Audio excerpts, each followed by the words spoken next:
Dr. Arijit Bhattacharyya, welcome to the session. It's a privilege to have you here, sir, and my apologies on behalf of the team to have you have stood up for your piece. I would love to introduce Dr. Arijit Bhattacharya. Uh, Mr. Arijit is a serial entrepreneur since 1998, angel investor, public speaker since 2008, TEDx speaker, business matchmaking expert, government advisor, artist, author, community builder since 2010, technologist, consultant to global banks on SME, game programmer since 1998, virtual reality specialist, AI evangelist since 2002, blockchain specialist, and he ranks 14th in the world, globetrotter, traveled 40 countries till date with over 97 countries business network, startup mentor, and faculty entrepreneurship technology. He is actively associated with world leading universities, tech, finance, and corporate organizations. Um, he's an international record holder in technology and finance, over 2 decades of experience in finance and technology.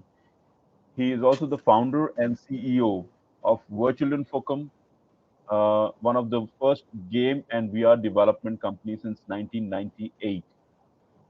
They make real actors and models as 3D characters in superhero games. He is producer of 300 plus games in AR and VR, gave an opportunity to more than 700 indie developers globally.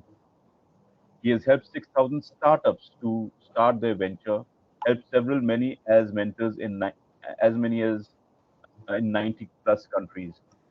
And he's got 25 years of experience in technology, finance, art, SDG, networking, connection, business followers from over 95 countries right across the world.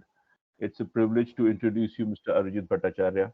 And my apologies, in the world of academia, we do address just about everybody as doctor, so do excuse that faux pas.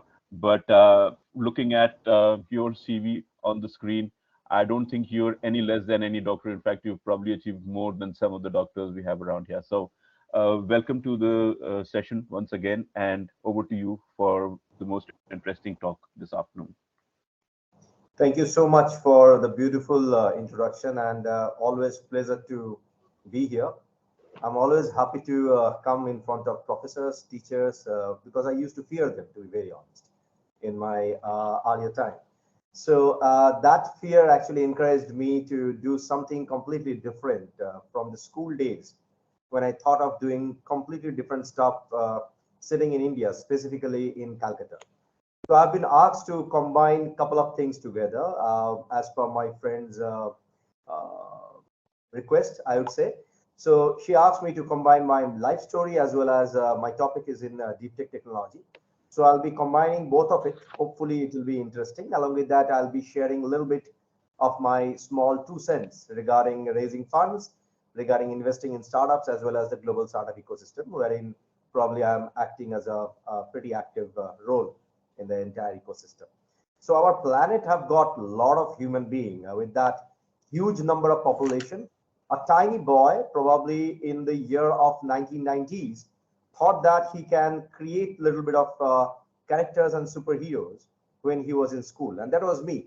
So I was in my school days, probably in my class fifth or sixth standard, when I felt that I'll be making my own comics, superheroes, and comic characters. So I'm a kind of person, whenever I think something, I execute. And that's the probably a structure of the first point of starting your own entrepreneurial venture. But I've been a very lucrative student in my school days. The reason I'm using this lucrative word, because I have been thrown out of my history classes each and every time. Because if in my history classes, I used to draw comics. So obviously, my history teacher, he used to ask me, Arijit, go out of the class, kneel down. And that gave me an opportunity to look at the sky and look at the clouds, look at the birds, and connect with the nature. Whenever I come back to the class, I started drawing the next dialogue as well as the characters, and that comics became popular in the classroom. Each and Wow. every student, my friend circle, they used to protect me. from the teacher's eyes. Well, I was a third bencher, not at all a first bencher. In the third bench, I started drawing those characters, which eventually, in the year of 1998, became a tool for me to start my entrepreneurial journey. So I wrote around 54 different comic CDs as a series using ballpoint pen and paper. When I used to come back home, I used to color them using the watercolor. But I had a question in my mind. On those days in 98, computer used to be a luxury. Internet was like a super thought. People was not thinking about getting internet in their home. At the same time, some of the artists who are proper artists, they told me that we are not earning money, but we are happy because we are artists. We are creators, we are not money maker. That gave me a shock. Why can't artists make money? Why can't I combine my logical sense to the art world so that I can create some tangible object so that these artists can make some money? That was the initial stage when I thought nothing about making a very big company. Rather, I thought that I'll be creating a platform for all these artists and programmers. So ladies and gentlemen, I'm a self-taught programmer on those days. And in those days, I used to run coding on platforms. So I used to use C++ as a language. I taught myself in such a way so that I can create a little bit of artificial intelligence oriented games on that time. And whenever I used to roam around, at least in my hometown in Calcutta, I started talking with people about the odd journey which I wanted to start. People said that this guy is completely crazy. People felt that I have got a girlfriend whose name is Maya, and I'm doing something with the language which is probably playing some flute in front of the snakes. The reason was I was using Maya as a software for learning, and I was using Python as a language for coding. So I'm coming from that prehistoric age. And then when I entered in the vast world of game development, I got to know that game development as an industry is much more bigger than movie and music industry if you combine that together worldwide. So I felt that this is the right thing I'm doing. I never ever lose hope. I was all along a science student till my class 12 standard. I left engineering. Okay, so after 12th, I cracked JEE just like others. So I felt that I'll be leaving that because it will be actually wasting of my 4 years. I joined economics, statistics, and mathematics as a combination. The reason was I wanted to explore the commerce world. And I have no idea about the entire financial world. But there was a big challenge. My parents, they told me that, hey, we are educated guys, so you need to understand I'm a lawyer. So mom, she's a lawyer. Father, he's a corporate lawyer. So like coming from a lawyer background, they say that, hey, we guys are educated. You can't be an uneducated guy. So you need to promise me if you are going for master degree, then only you are allowed to do your business. So I said, okay, fine, I'll do that. I'll do both of it together. So my routine was in the morning, I used to code on my own. I used to go to my college to join the normal usual economics class. Economics was my honor subject. Ecostat math was the amazing combination. I learned a little bit about how to manage money. But for next 6 months, the question was, am I starting my own venture? Is there any tangible product that is there in front of me? And where is my market? I understood very well Calcutta is not at all the market I'm talking about. But I need to make a little bit of money. So what I did, I hopped into a couple of places.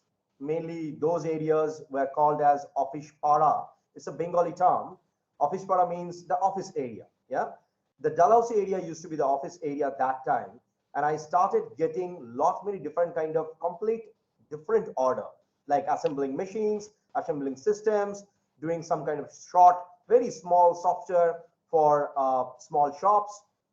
Happily, I started taking them. It was really easy for me to assemble a machine, make a mark of 3,000 rupees per machine as a profit, and then sell it to the customer. I started making money. I understood that money making is not the big challenge. I need to create an amazing team. I need to recruit people, which is my dream. It will be my company. Eventually, It became a bootstrapped indie studio.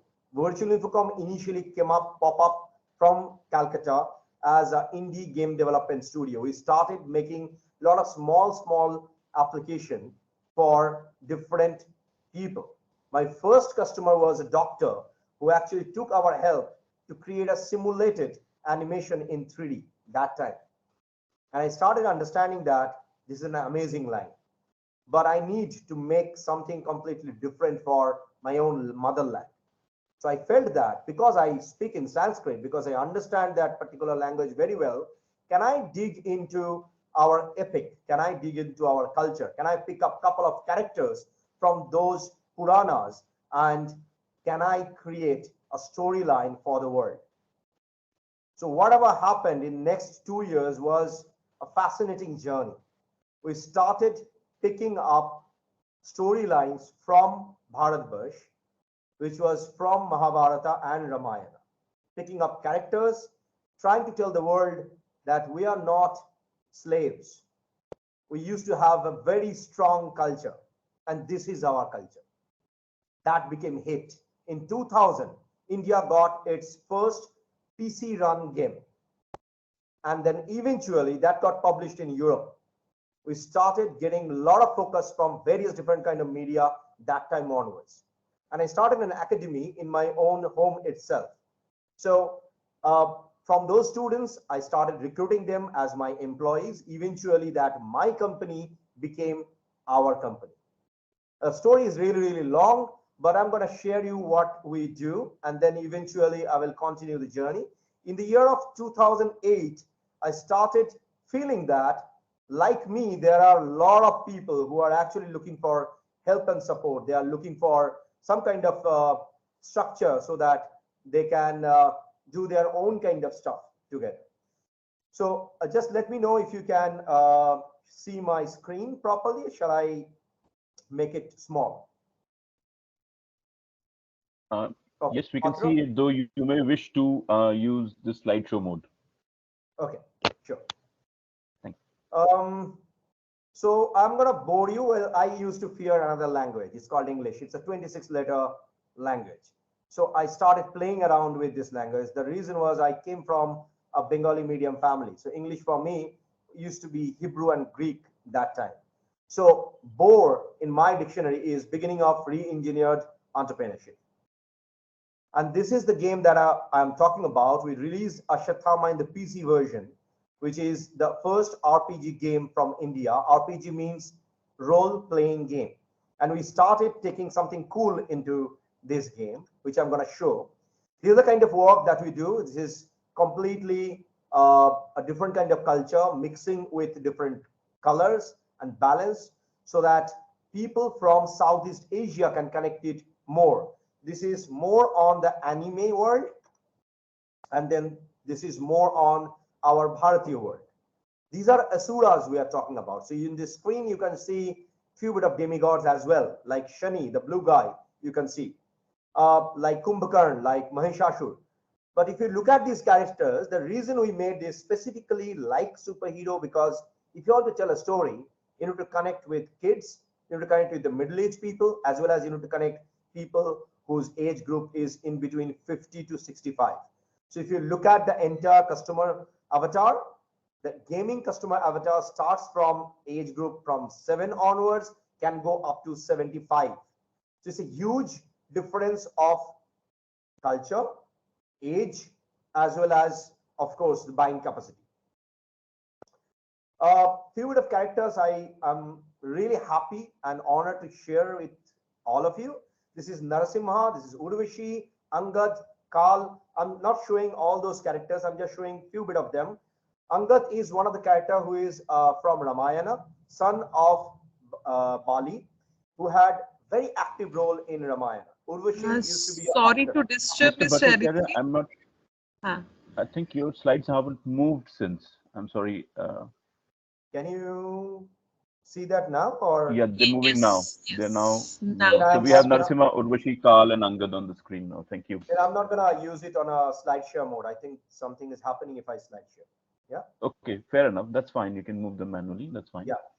So but very that's interesting. Yep. Please. Virabhadra, Shiva, Kripa, Bali. This is Drona, and this is few bit of other gods and demigods. Sita, the reason we took this character because it is like in Ramayana, we didn't do a proper justice with this character. So we bring up this fascinating lady because she used to be a warrior and one of the finest character from Ramayana.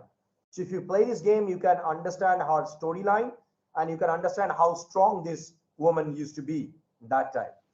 These Wow. are few bit of characters that we created from Africa, from Greece, from Indonesia. We pick up several different real life actor and actress. I'm going to show you that as well. These are the few models that we hired. I'll skip for the sake of time. This is the comics which I used to write in my school days. And the reason these two slides are combined together, because if you look at gaming industry, game development and comics always goes hand in hand.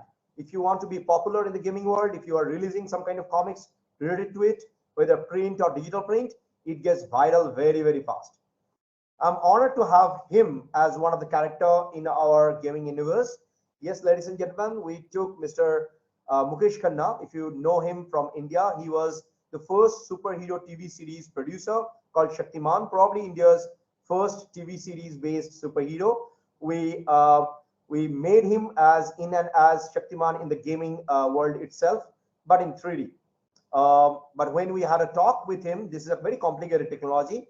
He was over 70, and we had to make him in his 30 to 35. Yeah, it was not that easy, to be very honest. Then we worked with a lot of local superstars, like we worked with Jeet, we worked with Shubhasri, we worked with Param Broto. There are a lot of Bollywood and Tollywood celebrities. We took them as characters. We co-produced with their movies.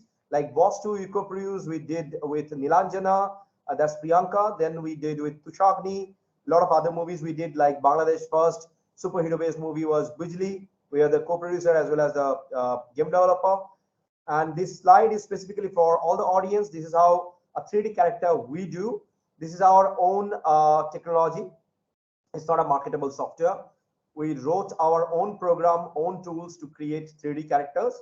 And we can do a 3D character within at max 5 working days, including modeling, rigging, animation, and making the exact perfect character as it is.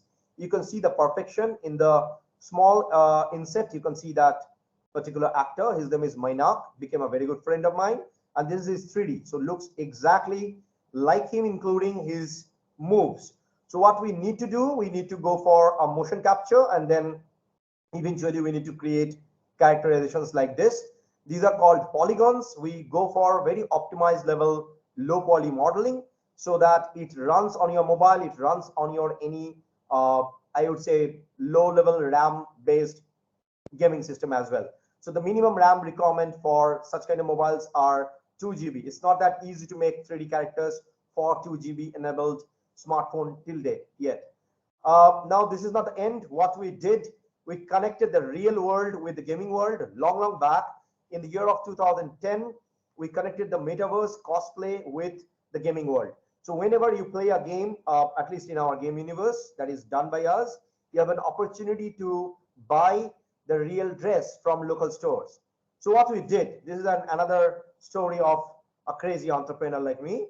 I personally traveled to these villages. This is very poor area. Like people used to earn 20 rupees per day as their family income. And on those days, I'm talking about 2009, 2010.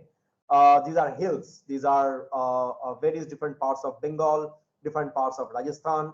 And we started teaching these very poor people how to go for knitting and creating gamified characters, models, dresses, and weapons. This is their creation. We started teaching them. And once they make it, we integrated them inside our gaming universe. So when you are buying these products from a local store, these products are actually done by these guys. We ask these local stores, like in China, in Taiwan, a lot of different areas, we ask these local store owners that, hey, you want customer? We are going to give you walk-in customer. In return, just keep these dresses in your shop. These people will come with probably a gaming pad or probably a smartphone or maybe a QR code. That's our gaming system. They will come, they will scan, and they will get this dress. You just need to make a profit on the top of it. Whenever they come with our code, you need to give them 20% discount. And the margin that you can get, you can have it. Rest of the system, please give it back. In the initial time, it was not automated. Now it is completely automated. Now the system enables any kind of seller, if they are selling these dresses or maybe these toys from their store, the money, 50% goes to this village, 30% goes to this shop owner, and the rest of the amount we get. The reason we take small amount of money, because it's a volume business. And most important, we wanted to uplift these poor people. So nowadays, if you go to these villages, proudly, you can see that their kids are going to school, they are getting electricity, they have got TV in their home. Their village changed, to be very honest.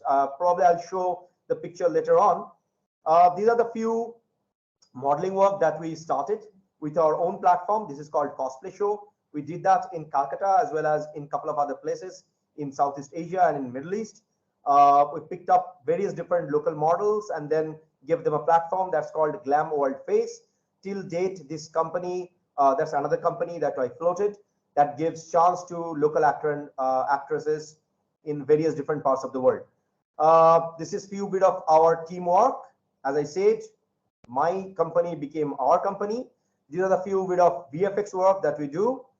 And these are few bit of VR games that we make, partnered with several different MNCs as a white level partner.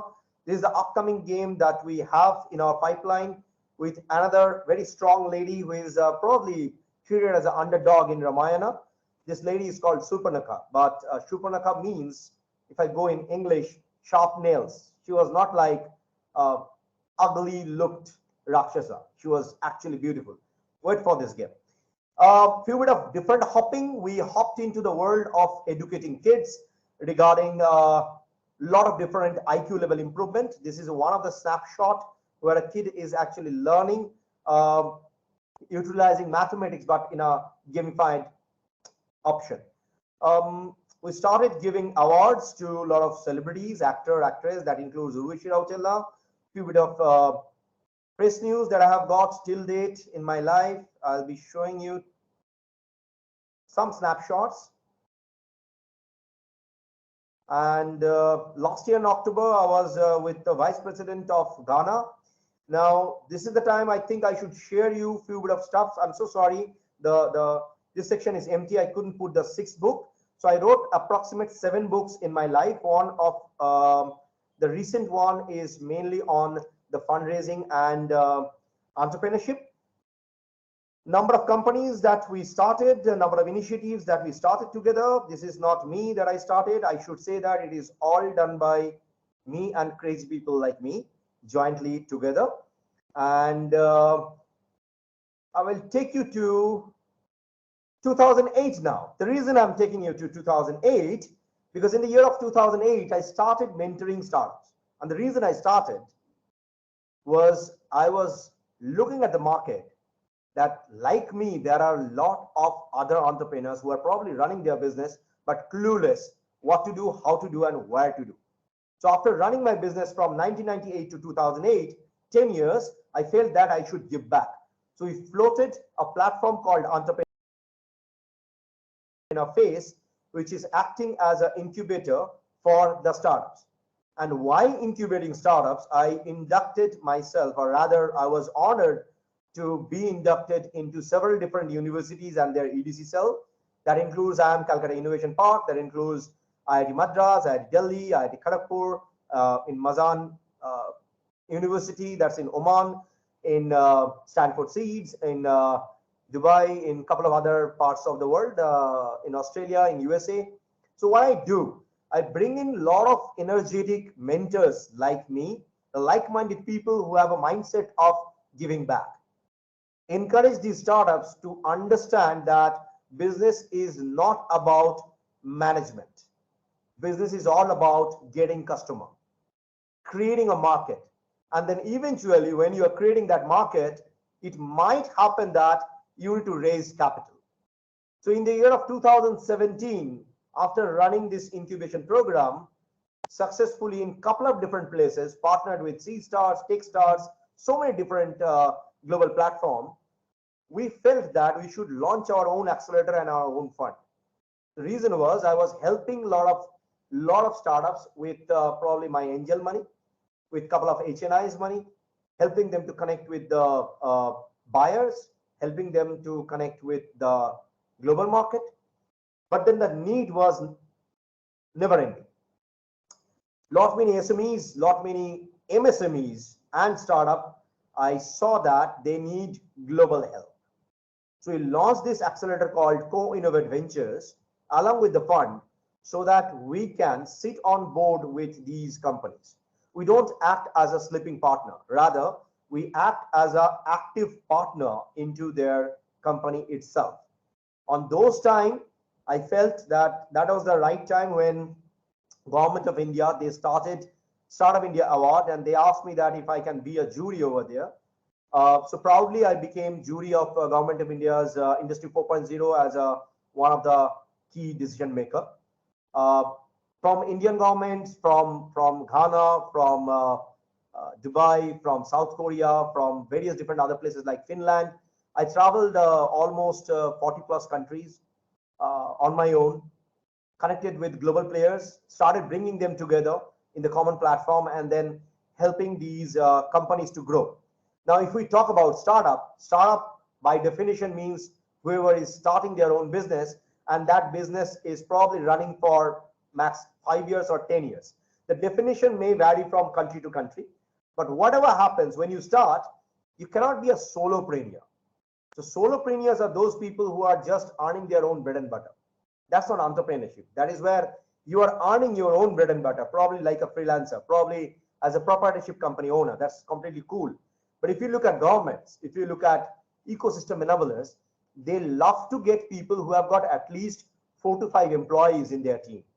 So when you start your business, it is important that how you can segregate yourself, give responsibility to people so that they can have a strength of doing something more than their capacity. While doing all these kind of activities, again and again, I'm taking example of Middle East, because when I started traveling to these Middle East countries, one of the sheikh, he invited me. He said that, why don't you become an advisor in my royal family, and why can't we invest money through your accelerator? So we became partners. While moving, I found that world is actually beautiful. I don't know if somebody is sharing in their social media that they are unhappy or probably they are looking for some kind of support or not. But to be very honest, for me, world is actually really, really beautiful. When you have an active mind, when you want to do something good, and that mindset goes with togetherness, people come and they support with each other. And they support wholeheartedly. And I've seen something which is remarkable. With this note, probably I'll end my speech because I'm overshooting my time. I can see that. I have spent life with more powerful people than me, as well as more money makers than me, who probably own islands, who control governments. And I've seen how humble these guys are. So whenever I come back to my country, I keep that peace of mind in my own way. And whenever someone is starting their venture, they're looking for funding from us, they're willing to raise capital or something. Sometimes they're looking for some tech support from us. We take a little bit of time to understand the person first. If you are working with entrepreneurs, we all need to understand this is people business. It's not about the disruptive technology or not about the money making process. It's about how these individuals are creating a team and how this team is making an impact. It can be a small impact, doesn't matter. Probably they can impact maybe within a city, maybe within a state. That's completely fine. But if that impact is happening, I think we need to celebrate all these SMEs, MSMEs, MNC owners, as well as the startups, because these guys are building the planet. These guys are building nation. These guys are creating a greater ecosystem so that all the rest of the people who are enjoying, they can enjoy for the rest of their life. Thank you so much for inviting me, and thank you so much for this fascinating opportunity. Thank you. Thank you, Mr. Bhattacharya. And just as with Dr. Lebe, how we wish we could keep listening on to you. It's an amazing journey that you walked us through, and I really love the school bit. Reminded me of some of the escapades I've had with my schooling. But yeah, sure. I think what you really spoke about was the amazing piece of understanding people. This is not a business of technology or money. It's about people, and that's what entrepreneurs are doing for this planet. So lovely listening to you, and I'm sure a lot of people in the audience would love to connect with you and learn from you, if not also gain contribution. Thank you very much once again. And we have next on queue with us uh, Dr. Abha Rishi. May I request the tech team to please put up her CV on the screen? Shall we take any questions if there are Would you from want to the take the audience? questions right now? Okay, I have a question from Anya. Is AI harmful?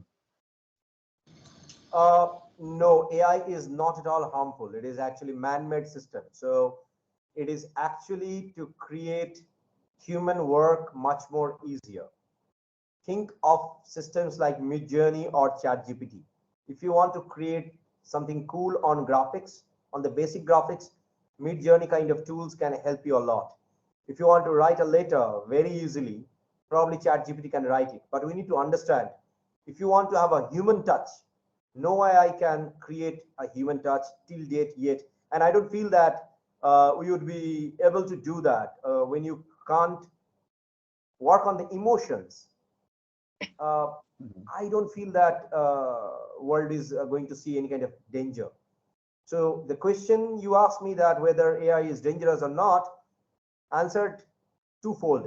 One, dangerous, yes, when you are using deepfake, but there are specialists like us who understand what is deepfake and what is the real world, right?